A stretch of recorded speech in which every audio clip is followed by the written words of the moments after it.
আসসালামু আলাইকুম ভিউয়ার্স, আপনারা সবাই কেমন আছেন? আশা করি আপনারা সবাই ভালো আছেন। তো আমি আজকে আপনাদেরকে করলা ভাজি করে দেখাবো। তো এভাবে করলা ভাজি করলে অবশ্যই খুব সুস্বাদু হয় এবং কি তেতো থাকে না, একদমই তেতো ভাব থাকবে না। তো আমার নিয়মে অবশ্যই একবার ভাজি করে দেখবেন, তাহলে মন চাবে বারবার এইভাবেই করতে। তো এই জন্য আমি কড়াইয়ে পরিমাপ করে তেল দিয়ে দিয়েছি। তো এখন আমি এই তেলের ভিতরে একটু আস্ত জিরা দিয়ে দিব। তো আর এখানে দিয়ে দিচ্ছি আমি করলাগুলো। এগুলোকে আমি ভালোভাবে কেটে ধুয়ে পানি ঝরিয়ে রেখেছিলাম। তো এখন এখানে আমি দিয়ে দিচ্ছি লবণ আর দিয়ে দিচ্ছি একটু হলুদ। এখানে আর কোনো কিছুই লাগবে না। এর ভিতরে আমি পেঁয়াজ কাঁচামরিচ আগে কেটে দিয়েছিলাম, কেটে একসাথে ধুয়ে রেখেছি আমি এগুলো। তো আসলে করলা ভাজির মূল বিশেষত্ব হচ্ছে প্রথমে 5 মিনিট হাই হিটে ভেজে নিতে হবে, তারপর একদম লো তাপে, তারপর সবচেয়ে শেষে গিয়ে আবার আমরা একদম হাই হিটে 2 মিনিট ভেজে নিব, তাহলেই হয়ে যাবে আমাদের করলা ভাজি।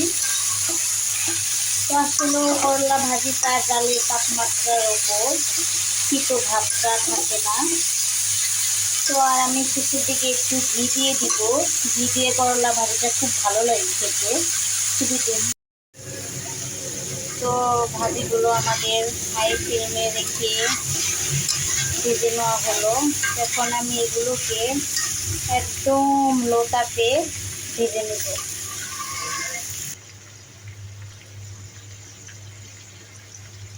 তো একদম লো হিটে আমাদের ভাজিটা একদম সফট নরম হয়ে গেছে। তো এখন আমি ভাজিটাকে আবার হাই হিটে ওই 3 থেকে 4 মিনিট ভেজে নেব, তাহলে একটু কালারটাও চলে আসবে, ব্রাউন ব্রাউন কালার।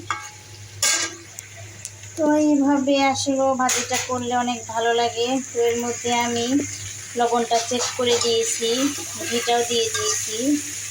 তো অনেকটা ফ্লেভার বের হয়েছে। তো ঘিটা অপশনাল, আপনারা দিতেও পারেন, নাও দিতে পারেন। তো এই ভাজিটা আবার চিংড়ি মাছ দিয়েও করা যায়, ওটাও সুস্বাদু অনেক। তো আজকে আমি এখানে ঘি দিয়ে করবো দেখে চিংড়ি মাছটা দিলাম না। তো আপনারা বাসায় একবার হলেও ট্রাই করে দেখবেন। তো আমি এখন একটু ব্রাউন করে ভেজে নিব, তাহলে আমাদের ভাজিটা হয়ে যাবে। তো এইভাবে প্রথমে হাই হিট, দ্বিতীয়তে একটু একদম মিডিয়ামে একটু কম তাপে ভেজে নিতে হবে, তারপর শেষে গিয়ে আবার হাই হিটে ভেজে নিতে হবে, তাহলেই এই ভাজিটার তিতো লাগবে না। তো আজকের মতো ভিডিও এ পর্যন্তই। তো আপনারা সবাই ভালো থাকবেন, সুস্থ থাকবেন, আমার চ্যানেলটিকে সাবস্ক্রাইব করবেন, লাইক দিবেন। আল্লাহ হাফেজ।